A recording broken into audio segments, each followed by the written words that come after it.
Okay, hello everyone. Very, very good afternoon to everyone. Thank you for logging into our session for Wonder Women Week today. And on that note, we promise that a regular Saturday afternoon will be turned into a much promising and motivating one, especially for the women who have logged in today. Um, I am Somali Sen, Client Success Manager at Strata. So we will just wait for people to log in and we will quickly start with our session. We'll wait for 2 minutes more for people to log in.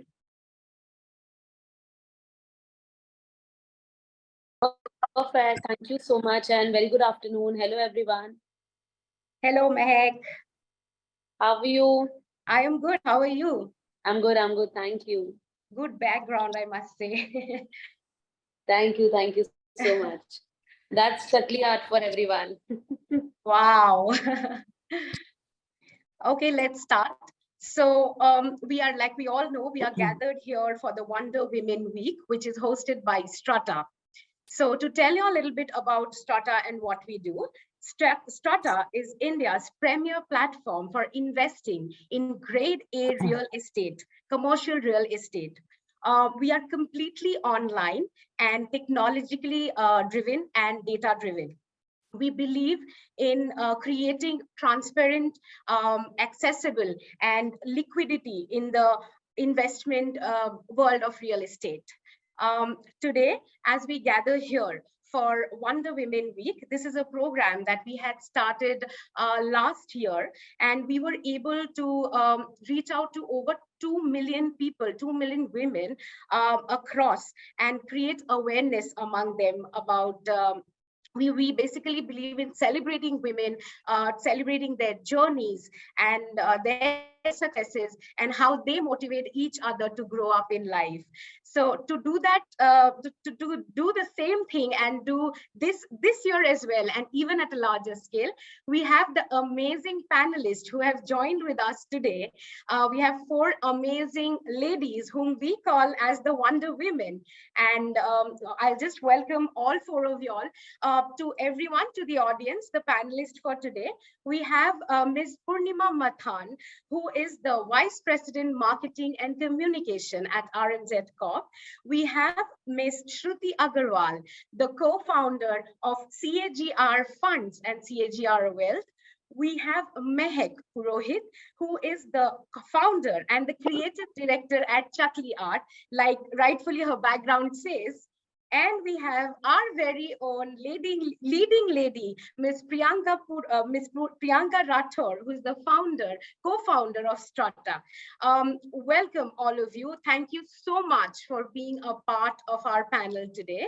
I would like each one of you to tell us a little bit about your journey, about yourself. To the audience, we can start with Mehak first. If you could just tell us a little bit about yourself. So yes, as you mentioned, founder, creative director. Okay, so yes, I'm managing two companies right now, Chakli Art and Chakli Production. I'm a graphic designer by my background. So yeah, before becoming a founder or getting a designation of creative director, I proudly say that I am a graphic designer. I started my journey as a designer, and slowly, gradually, with the time, with the failure experience, I got opportunity to lead a fantastic company called Chakli Art Digital Marketing Agency. And wow, yes, there are a lot of things which definitely I'll tell you once as when we go by. Yes, definitely. So that's all for now. Great. We can go to Ms. Poornima next. If you could tell us about yourself. Yeah, hi everyone. I've actually been in the field of PR and marketing for about 29 years, and worked in both India and the US, and worked with a variety of clients from different kinds of verticals. I manage marketing and PR and branding at RMZ Corp. And it's been a wonderful journey. And in fact, in all of my teams, pretty much all of the teams that I have had been lucky to lead have been primarily women. So it's really been lovely. Yeah, over the last so many years, I remember even about 20 years ago, it was like that. And it was, just a wonderful experience. It's great to sort of lift each other up. So yeah, so Right. really happy to be here today. Thank you so much, ma'am, for being a part of our panel. We go on to Shruti next. Hi, so I've been into wealth management for around 7.5 years with three other partners of mine. When I started off, I was not somebody who knew that I want to become an entrepreneur. So it just happened by chance that, I started helping mostly my colleagues and friends, especially with their tax saving investments, and also, trying to understand that why are people not investing, because investment back in 2014-15 was still not very prevalent as it is today. So we started there, and feedback that I received from most people was that I was very passionate about the subject area of personal finance, and that's how the business started. But having said that, it's been almost 8 years since I've been doing this. And one thing that I realized is that, while a lot of investments are made in the name of women, a lot of women are not themselves aware or involved in the decision making process. And I think that's where I also started getting very encouraged to help more women especially. So now I do conduct a lot of workshops, a lot of webinars. Obviously we do it for employees as well, but also targeted at women specifically, to understand and to help them simplify this complex subject, so that one of the most important pillars of being truly independent comes alive for them. Right, absolutely. Good. Thank you so much. Thank you so much for being a part of our panel today. We move on to Ms. Priyanka Rathore, our co-founder at Strata.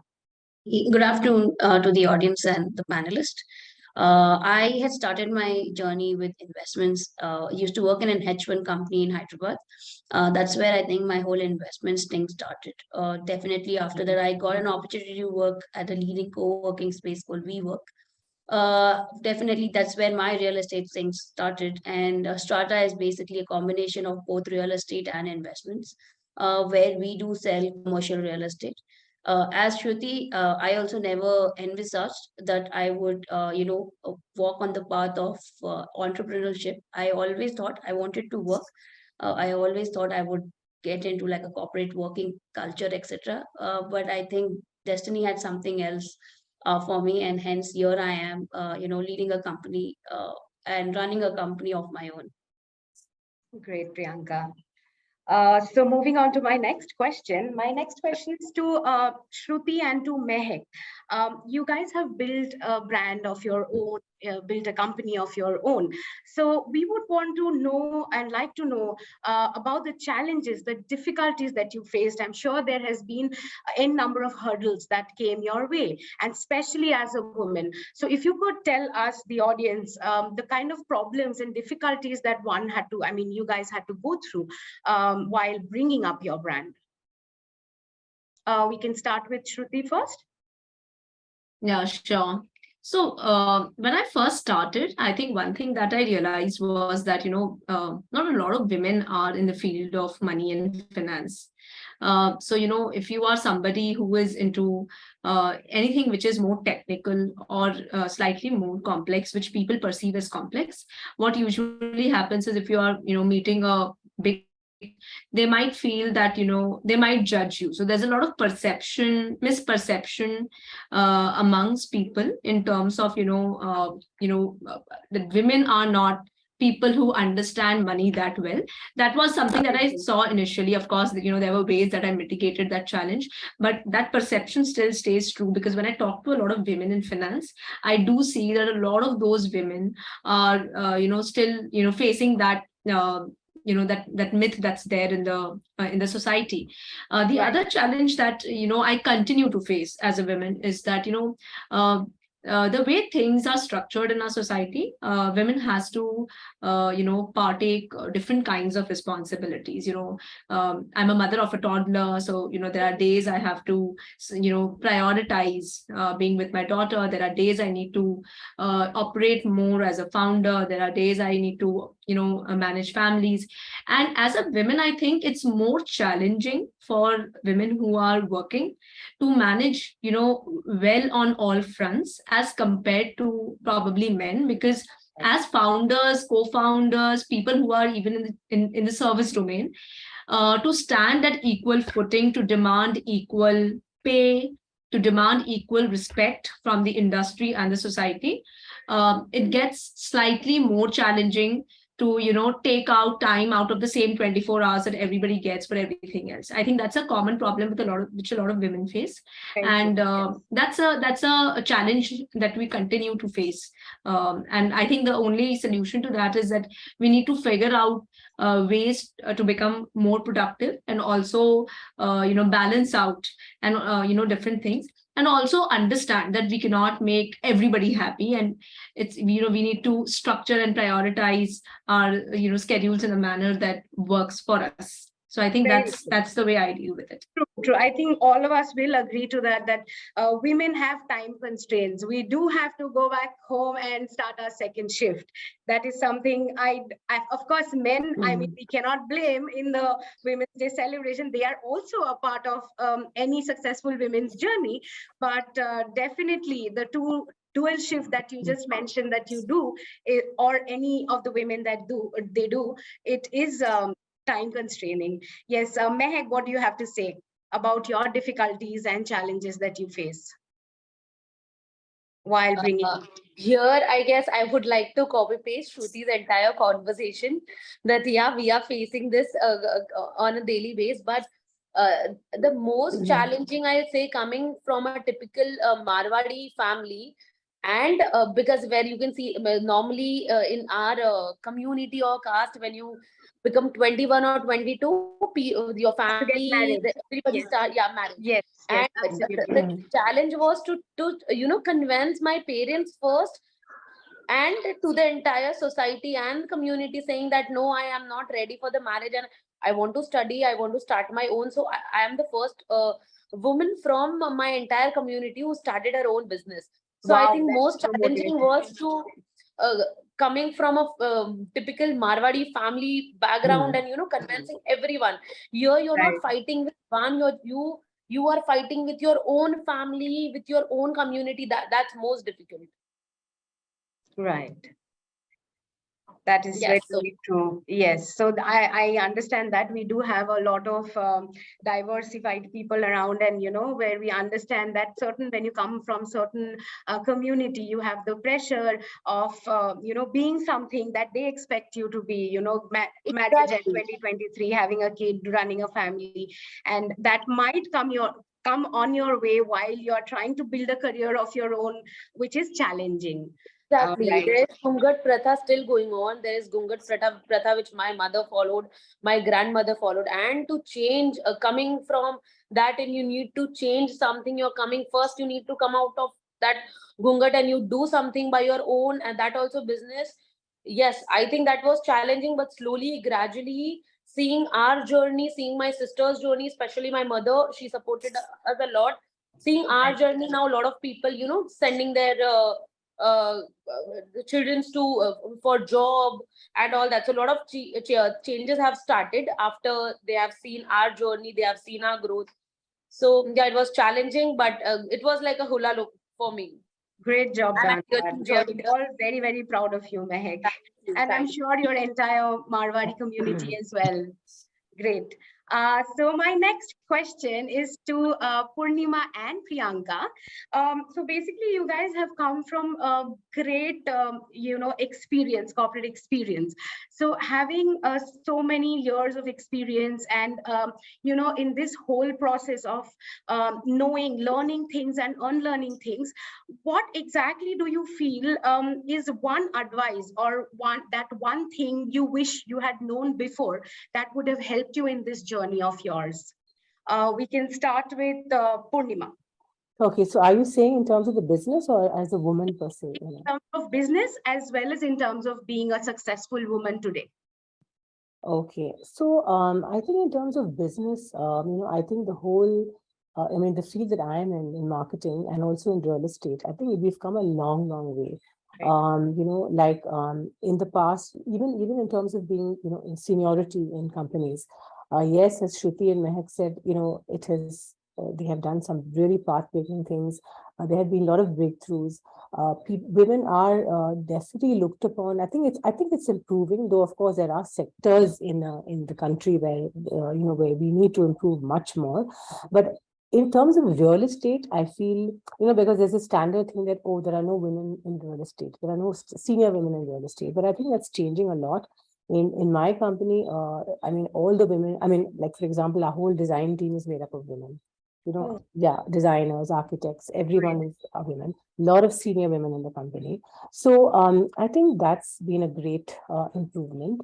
In terms of the business, I mean, I'm in the business of marketing. There's so much that has changed because marketing today is more is far beyond just branding and advertising. It's really about what is the kind of content you're selling and how do you really know your consumers, right? So it's how well do you know your consumers rather, so it's much more personalized. You have to set up dialogues with your consumers. People talk about reach, impressions, and all these fancy terms, but it's really not so much about that. It's more about connecting with your consumers, and really learning about them and understanding where you are at, doing focus groups, and there are so many various ways of doing it. So I think there's a lot of unlearning that's happened there. And also, like I said, building stereotypes. The importance of regional communication in marketing. We really sometimes tend to ignore that, Right. So I mean, India is such a vast country and such a vast, dissected into so many sects and different kinds of people. I mean, so we really need to understand who our customers are in the different regions. And I think, as a woman, I mean, in my life, it's been pretty good. One more point I want to just say is that in boardrooms, I think it's very critical, and I keep talking about this point. A lot of times, women tend to be quiet in a corporate boardroom, right? We don't tend to voice out what we want to say. Most often, it's the men who really voice out things, right? But I think we really need to be encouraged to do that. So those are my points. Yeah. Very, very encouraging. Very, very good. Priyanka, what do you have to say about this? Oh, I think one learning, at least from the experience I have, I think change. I think change is not constant. It keeps changing with situations. It keeps changing with at what stage of life you are in. So you need to adapt to constant change that keeps happening, right? Like at the initial when you're starting your career, you do have a lot of time. You do have a lot of learnings, but as in when you get in the phase of getting married, becoming a wife, becoming a mother, I think there's a constant change that keeps happening, right? And you need to adapt to that, and your surroundings, your support system also needs to start adapting to that change. That okay, before she was married or before having a kid, she had X amount of time where she could dedicate it to the family, or she could take up some extra work at home or at work. But as soon as you have a kid, right, I think your priorities change. You have one more person to take care, which becomes like a full-time duty. So again, with that change, you need yourself as well as people around you to know that there is something that is more priority at times. There is something that is, of course, more priority at work than family. So that change keeps happening, and that is what is one learning that I would advise all of you to adapt to change. Be flexible, don't be rigid on certain change. If you want things to be certain way, it sometimes becomes very difficult for you to adjust, adapt, or to find that this is what I want. So just accept what you want, or what is the best in that situation. True, Priyanka. Thank you so much. So like how Priyanka mentioned, Poornima mentioned, I mean, all of y'all have different points on how y'all, faced your challenges. How did y'all, be, if you would have known something beforehand, things would have been in an easier way now. The answers were very, very inspiring, and I'm sure it is the same to the audience as well. Now, my next question is there any mantra to the success? How does one, prep themselves up to be successful? how do you think one can become successful? Is there something like, usually, the kind of Indian mentality that we come from, as a child, we are told, study hard, go to a good school, study hard, go to a good college. If you're a good student, you get through in a good corporate, office. Once you're working well, your manager will pat your back and you do well. So how do you think, now, do you guys are extremely successful in your own ways. So do you think that there is a particular mantra that people need to follow to be where you are today? We can open it up for probably Shruti. We can start with Shruti first. I think success can only be measured in the hindsight. So there cannot be a mantra to be successful. It's a journey. And what I've also seen is that the milestone which defines success keeps changing as well. So what is successful when you, for example, when you just graduate out of college, success is about getting good marks. And after that, maybe if despite getting good marks, you have not been able to get a good job, you suddenly become unsuccessful. So that's how perception works. Absolutely. I think success should be something that we define for ourselves. It will continue to evolve, but it is only something we can aim for. I have always tried to, focus on being better than what I was yesterday, right? In terms of what I'm doing. I think those small improvements or small, exposure changes or small things that I do every day that makes me slightly more better is going to add up and compound in a big way. Let's say when I look at it 5-7 years down the line, right? And so I'm not too stressed about what is successful and whether I am successful or how do people perceive me as whether I'm successful or not, because that whole goalpost keeps shifting. Right. I had not visualized myself being what I'm doing today. So in that sense, of course, this could be success. It could mean something very different for me 10 years down the line.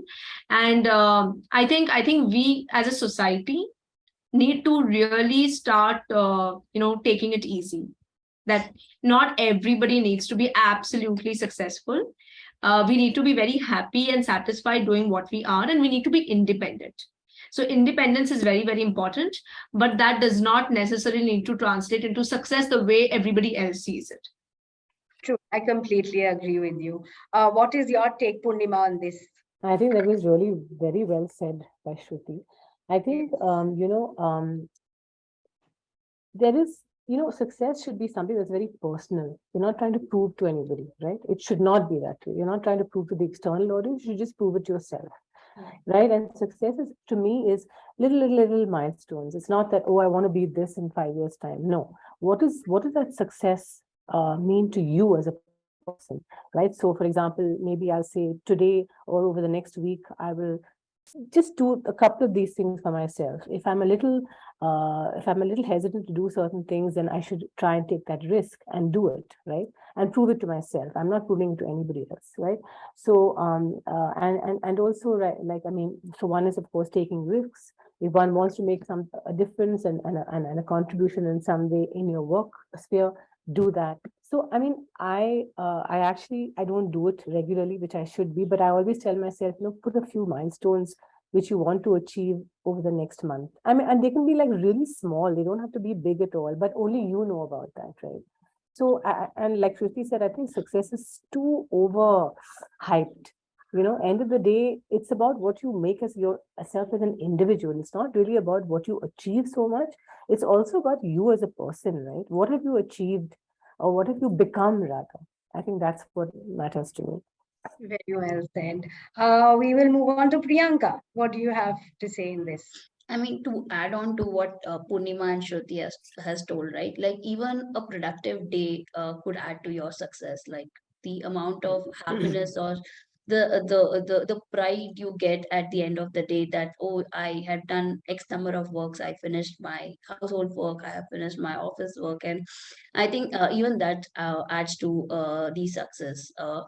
Also, a lot of women, they don't dream, they're not ambitious, right? At least at least they should be successful in at least dreaming what they want to be. I'm sure there'll be a lot of hindrance, there are lot of hurdles on their way. But I think no woman should stop dreaming. I think, only if you dream, your dreams will come true, right? So even dreaming could be a part of you being successful, of dreaming something that I aspire to become. It could be being independent, it could be being happy, it could be being free, it could be anything for that. Okay, Mehak, next. What is your intake? For me, or I think for everybody here, success is myth.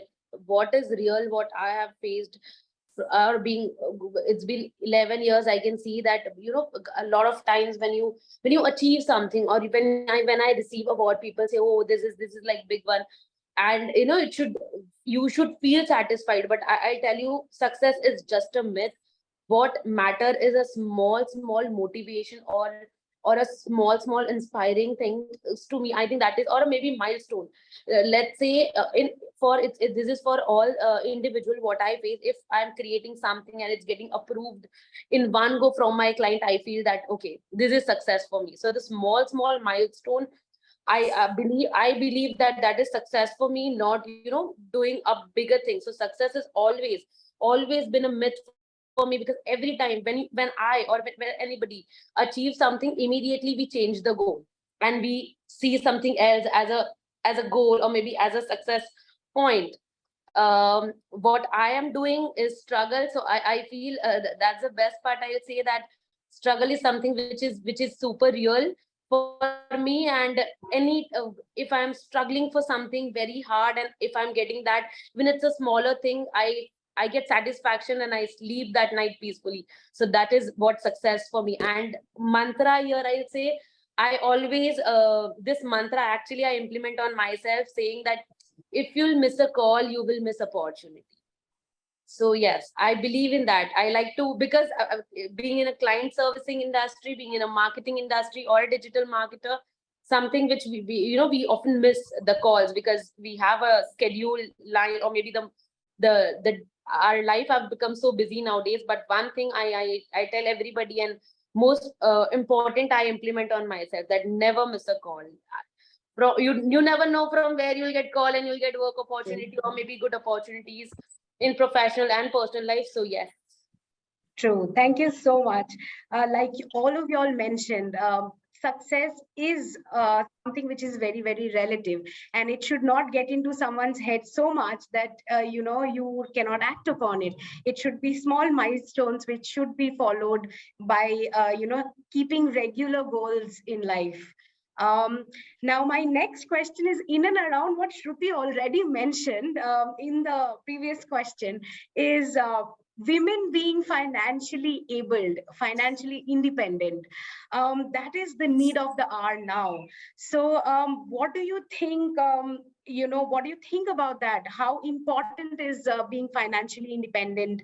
How important is it? And also, how do you think one can achieve it? I'll start with Shruti only, because she was the one who had brought out that point at that point. So yes, Shruti.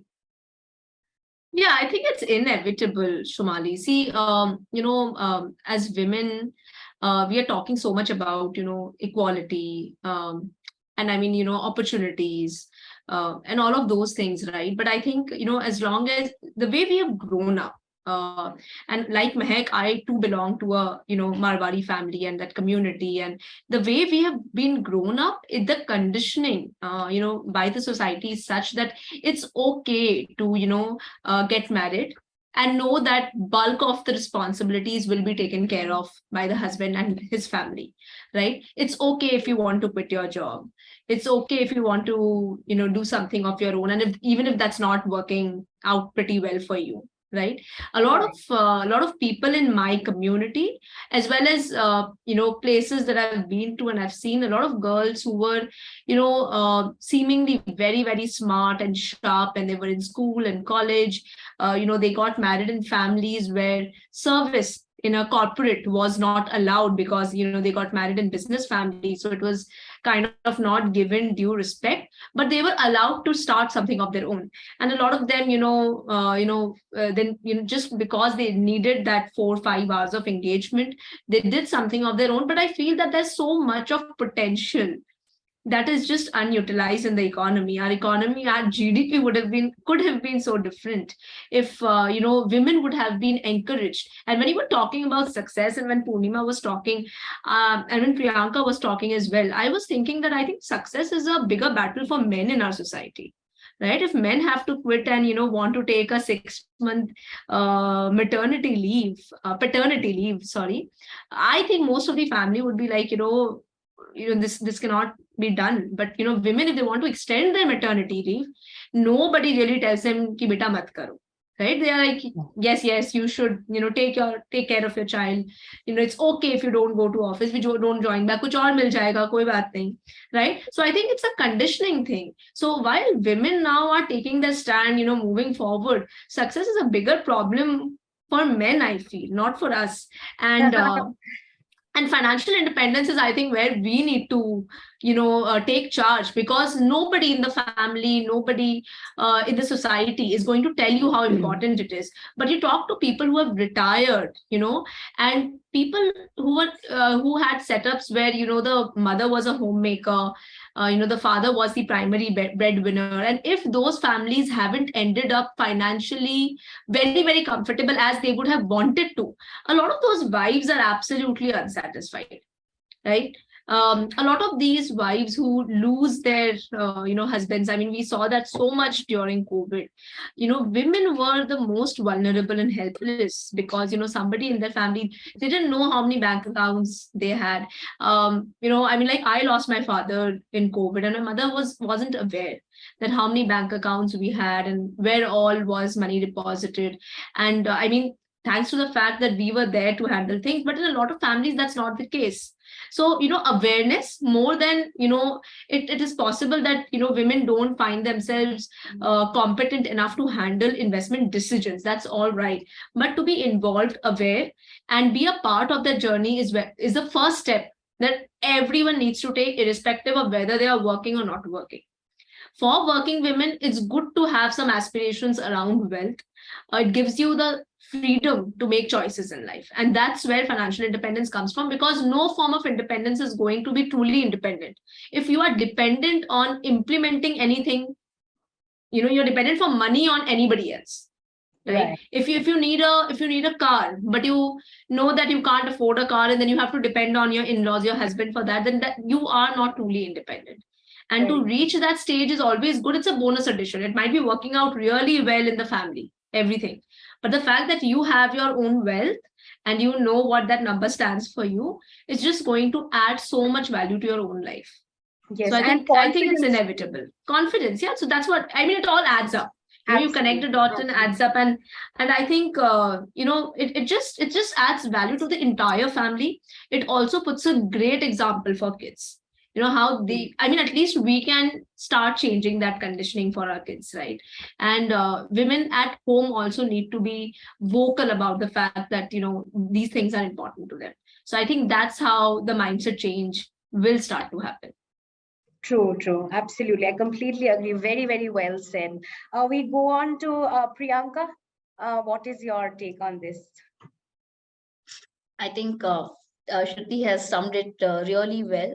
But to add on to what she has told, right? I think for being financial independent, right? I think one thing, at least what I feel very good about, is my parents have imbibed that with me since childhood. Like, whatever it is, whatever happens with your life, whether you get a good family or not, you have to be financially independent. And I think that is the one good, lesson that my parents have taught me since childhood, that you need to be financial independent. You don't have to be dependent on your parents, your siblings, or your husband, or later your kids, at any given point of time or any stage of life, right? And I think that is something that I think every parents, every woman should, because woman, again, she's a homemaker right? She's the one who is upbringing the kids, so she is the one who is going to imbibe those values, be it a son or be it a daughter, right? So I think one thing that is that being a mother, you always have to teach it to your children, be it a boy or a girl, that you have to be financially independent. And I think that's where your stepping stone starts of being financially independent. And as you grow, as you are in any stage of life, again, having a very supportive family also helps. I'm sure a lot of us have faced problems, struggled maybe at your family or then later in-laws, and once having a kid, again pressurizing. But I think, you need to structure, or you need to have a support system behind, a supporting husband, a supporting in-laws, supporting parents, and I think even a supporting teams and colleagues at work, right? At least that will help you be where you are and help you be financially independent. Right, Priyanka. Moving on to Poornima, what is your take here? Yeah, I think everyone has really put it really well, very well. I think I'm also lucky to have grown up in a family where both my parents have been working people, and they've always reinstated again and again that even if you have a little money, that's fine, but you have to have some money to start off with, because automatically I always feel it's a very strange thing that once you start earning, the man also respects you far more, right? It's a very strange thing, but it does work out that way. It's as I said, it's not about making the big bucks.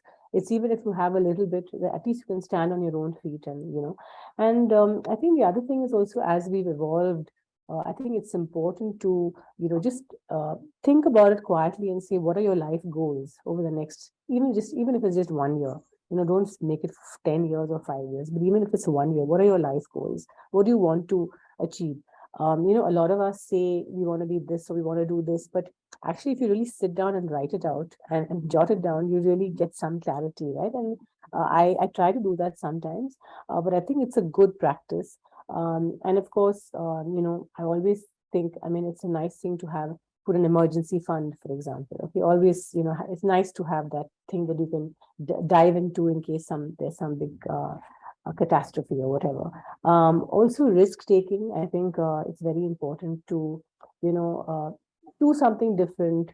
And of course, today it's that whole thing of stereotyping of, oh my God, if I stop working, what will I do? It's not that. It's more about having that little fund for yourself, and then being able to be flexible to see what you want. As I said, you don't have to have the big bucks, but you can afford to do that.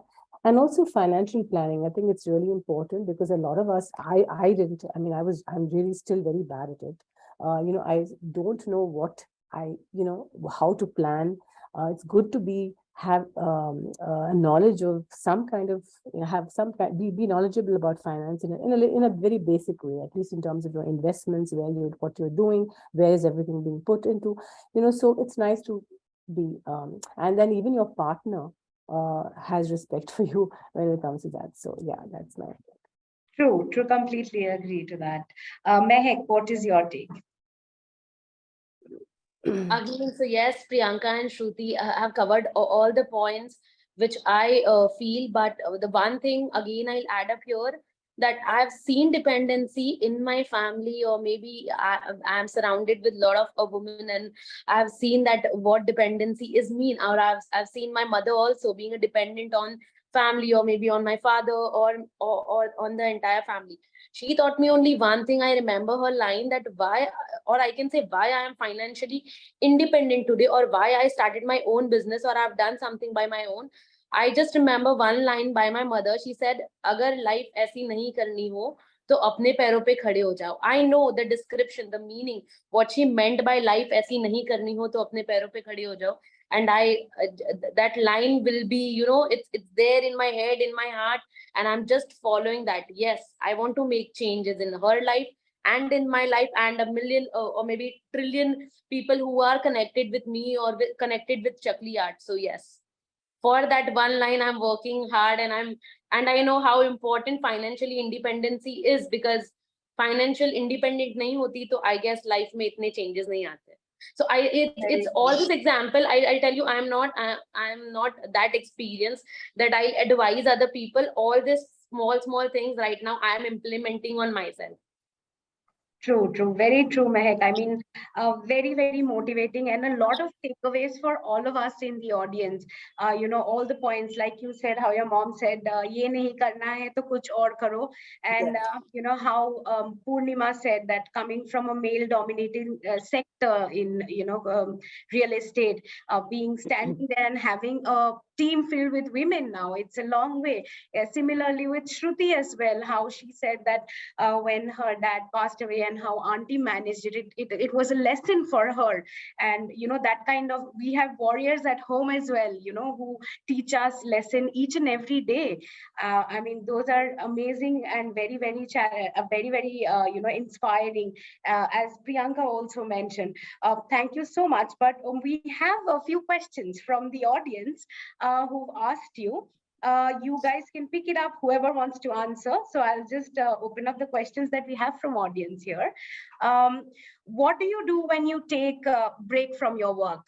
How do you, use your leisure time? What do you do? Mehak, you want to take it up? I go for vacation. I love traveling. I love cooking. So yeah, two things I am doing on a regular basis. I travel a lot. So traveling So is that's something good. that is my healing process whenever I feel loaded up with the work, or maybe I've done a project which is very hectic. Once it's done, I quickly plan for my trip and I go. Very good. What do you do, Shruti? Just 1 minute while I get into the panelists to do the questions. I would request the audience all may shoot out your questions as well, and they will answer them simultaneously. So going to Shruti. Yes, Shruti. What do you do? I think, yeah, my most of my leisure time is spent, I too enjoy cooking like Mehak. So it's either I cook, but largely I think over the last couple of years, most of my leisure time is spent with my daughter, because I mean we all live in mom guilt, right? So the maximum time I'm able to devote, I want to devote it to her. Okay, lovely. Priyanka, what do you do in your leisure time? Yeah, I think in my leisure time, I spend my time with my son. I think that's the best time, at least that's the only time that I get to spend. So yeah, I dedicate my whole time with my son in my leisure. Lovely, lovely. And about Poornima, tell me, what what do you do in your leisure time? I read. I love reading. I sing also, so I practice my singing.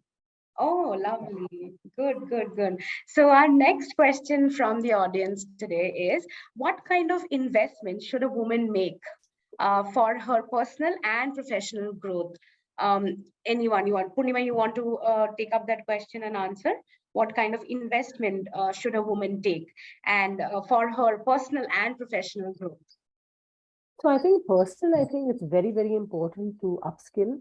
It's very, very important. In fact, I took a break uh, from my career a couple of years ago because I said, hey, I want to break from corporate life and I just want to do my own thing. So I did a lot of upskilling. So I think that's really important. Very, very important to just spend quiet time and understand what you want in life end of the day, right? Because I think we're all running. I mean, at least definitely I am sometimes. I keep running, and I just don't have time to even just have that space and think about what I really want to do. And then you tend to in that whole crazy running, you just miss out on a lot of things, right? Okay. So I think upskilling is, but on the other side, I'm not a very good financially, so I leave it to the financial wizard. We'll go up to Shruti for sure, because I think she would have a lot of, things to say here. So I'll speak about the financial bit first. I don't think I should be doling out instruments here. What instrument people invest in is actually driven by a lot of other factors. And I love the fact that Poornima had brought up the concept of financial planning, knowing what your goals are, and not just financial goals, but life goals as well, because life goals too need money. So it does turn into a financial goal at some point. So I think people need to have a good sense of, before even starting to invest, I think people need to have a good sense of whether they have a handle on their expenses, whether they know how much they spend, therefore whether they know what is the amount they can save every month, Do they understand, what is life insurance, health insurance? These are things which need to be established before investing. Emergency fund is something that needs to be established before investing. And only after these things are in place do you really start investing. And then within investing, it could be a variety of products and asset classes. And those would in turn be determined by, how much experience you have of investing, what's your risk appetite, what are your situational challenges, and a couple of other couple of those factors. But this is the financial bit, and I think sooner or later people do reach this point where they feel that they need to get their finances in place. But I think other than this, networking is one thing that we are not taught, or we are not told about during academics. I think that's building a good network. And I don't mean just friends, but I also mean just a network you can be a part of, you can reach out to for any question, whether it's a women specific network, it's a professional network, it's a something, it's a network of things that you love to do. Though I think that network really has benefits in the very, very long term. So apart from upskilling, like Poornima mentioned, I think these both of these things are very important for both personal and professional growth. Separately, I also prefer, developing some inclination towards spirituality, but that's very personal because I feel everything around meditation, yoga, these are things that are proven science. And to deal with all the stress, the pressure, and dealing with your own expectations, all of those moderations are really brought in by these things. I myself haven't started it, by the way, but I do look forward to that time when I can take this as a major part of my life as well. So that would be my answer to that. Yeah, sorry, I just want to interrupt to Shruti's point is, one main thing is invest in your health. Really, because none of us does that, and then you realize, oh my God, my blood pressure will turn out to be so high. I mean, I'm just giving an example. It's just that, we tend to ignore these things. And end of the day, you need this to move on in life, right? You need your health. So I think that's critical. Yeah. Investment on health is, I think, the most important thing, or else it will turn into expenses, huge bills and huge bills that we end up paying through our mediclaims. That's very, very true. Thank you so much. It has been amazing. I think the insight and the knowledge and the answers that we got from all the panelists has been very, very inspiring and motivating to all our audience, and especially the women out there. Last year, we had reached out to 2 million, close to 2 million and more. I'm sure this time we will break, and we will have more larger audience. I would ask the audience to send some of the questions we are waiting for before concluding, if you have some more questions from the audience. I will, so what I'll do is, the Karan Johar inside me wants to ask you all a rapid fire question. And like he also says, the question, the answer needs to be rapid and filled with and very fiery. So I'll go to my question, just a minute. Before that, I'll just see if we have any further questions from the audience.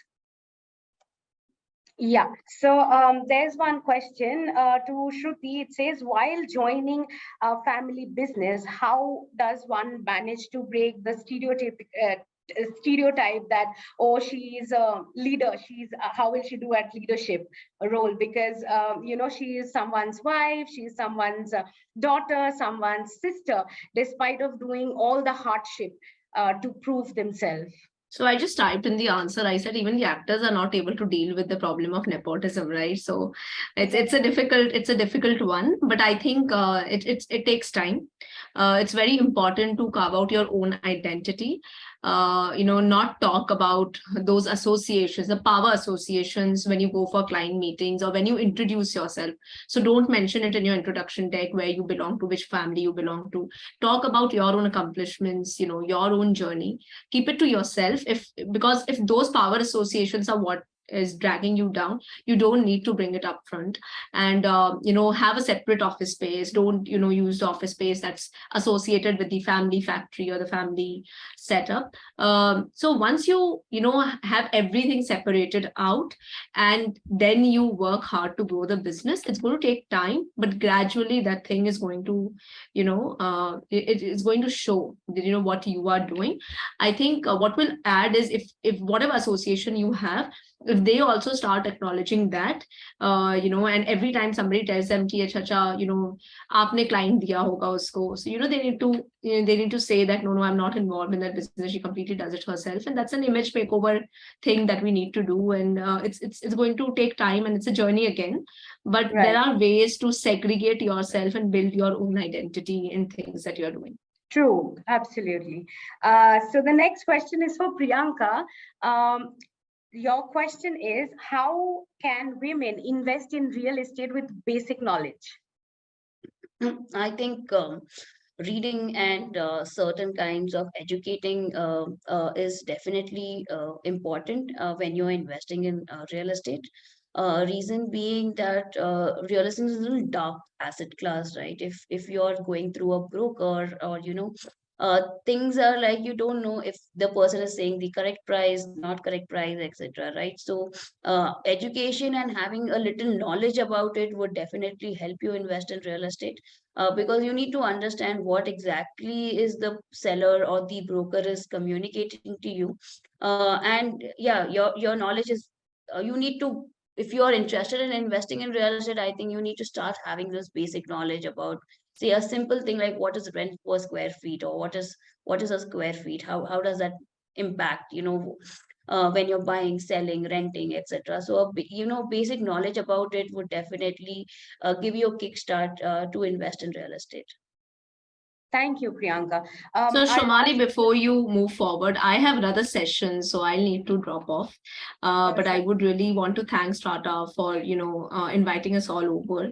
I think these discussions are important, not just around Women's Day, but otherwise as Yeah, well, true. because there are women who need motivation on a much more ongoing basis, and help on an ongoing basis to overcome the challenges that they are facing. So thank you so much, and all the best to everyone. All the best to Priyanka and the team, Strata. And I really look forward to interacting with all of you again. Thank you so Thank you much. so much, Shruti. My last few seconds for your rapid fire question is, it'll just take like 2 seconds. Okay. What is the first childhood memory you have of money?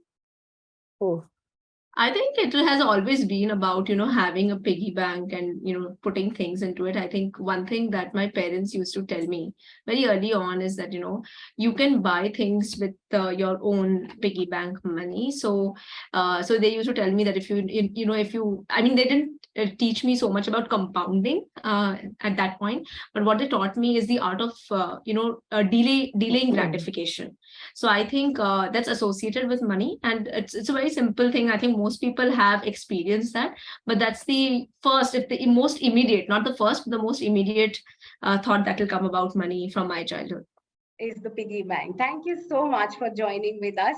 You may continue your call. Thank you. And thank you for being with us, motivating us. We shall see you soon. Absolutely. And a very Thank happy you so much. Women's Day to you. Likewise, and wish everyone on the panel the same. Thank you. Thank you so much, Shruti.